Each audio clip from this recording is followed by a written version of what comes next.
முக்கியமாக நான் நினைக்கின்றேன் கடந்த வாரம்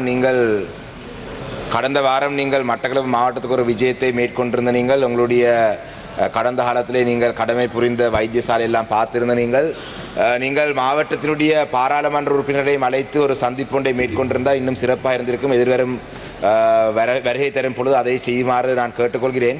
கௌரவ அமைச்சர் அவர்களே, இந்த ஒசுசல விடயம் சம்பந்தமாக நாங்கள் மட்டக்களப்பு மாவட்டத்திலே 3 ஒசுசாலைகள் நாங்கள் கேட்டிருந்தோம். நாங்கள் பாலச்சேன, மட்டக்களப்பு டவுன், அதே போல களுவாஞ்சிக்குடி என்றால் அந்த 3 பிரதேசங்களும் பாரிய ஒரு சனத்தொகைக்கு வந்து சேவை வழங்கும் வைத்தியசாலைகள். இதன் அடிப்படையிலே தான் 2018ஆம் ஆண்டு 19ஆம் ஆண்டு காலப்பகுதியிலே ஒசுசல நிறுவனத்தால் நேரடியாக களுவாஞ்சிக்குடி வைத்தியசாலைக்கு ஒரு விஜயம் செய்து களுவாஞ்சிக்குடி வைத்தியசாலைக்கு ஒரு ஒசுசல கட்டிடம் ஒன்று இருந்தால் ஒசுசல வழங்கலாம் என்று சொல்லி தற்பொழுது களுவாஞ்சிக்குடி பேஸ் ஹாஸ்பிட்டலே ஒரு கட்டிடம் ஒன்று கட்டப்பட்டு மூடிய நிலையில் இருக்கின்றது. அதனால தான் இந்த கேள்வியை நான் கேட்டிருக்கின்றேன். எங்களுடைய மாவட்ட மட்ட கூட்டத்திலே பேசப்பட்டது, மாவட்டத்துக்கு ஒரு ஒசுசலை முதலாவது தருவதாக, மட்டக்களப்பு நகர பகுதியிலே அது அமைக்கிறதாக சொல்லப்பட்டது.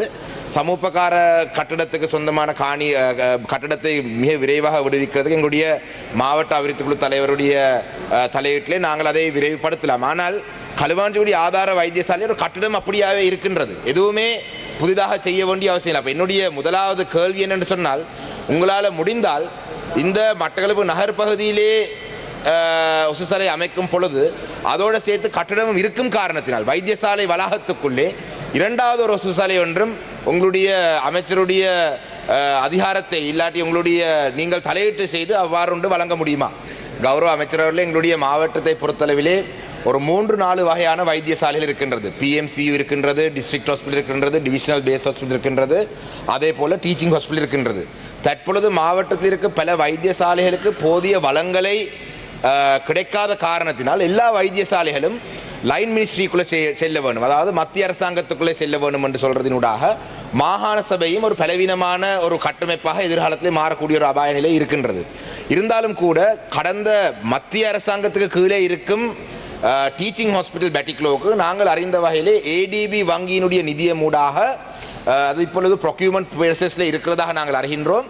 ADB வங்கியினுடைய நிதியமூடாக கௌரவ அமைச்சர் அவர்களே ஒரு கேத்லாப், அதே போல ஒரு MRI மெஷின், அதே போல ஒரு CT ஸ்கேனர், இந்த 3 விடயங்களுக்குமான அனுமதி கிடைத்திருந்தது. இதிலே வரலாறை நான் சொல்கின்றேன். 2021ஆம் ஆண்டிலும் கூட மட்டக்களப்பு மாவட்டத்துக்கு என்று இறக்குமதி செய்யப்பட்ட கேத்லாப்பை நீங்கள் தற்பொழுது பிரதிநிதித்துவப்படுத்தும் மாவட்டம் உங்களுடைய களுத்துறை மாவட்டத்துக்கு அந்த காலப்பகுதியில் இருந்த அமைச்சருடைய செல்வாக்களை பயன்படுத்தி மட்டக்களப்பு கண்டு வந்த கேத்லாப்பை எடுத்து சென்றாங்க. இது 2021ஆம் ஆண்டிலே நடந்தது. இப்பொழுதும் கௌரவ அமைச்சர் அவர்களே, இந்த மாவட்டத்துக்கு வழங்கப்பட்ட அதாவது இந்த வழங்குவதாக இருந்த கேத்லாப், MRI, CTலே CT ஸ்கேனர் மட்டக்களப்பு மாவட்டத்துக்கு அனாவசியமானது என்று சொல்லி வெட்டப்பட்டதாக நாங்கள் அறிகின்றோம்.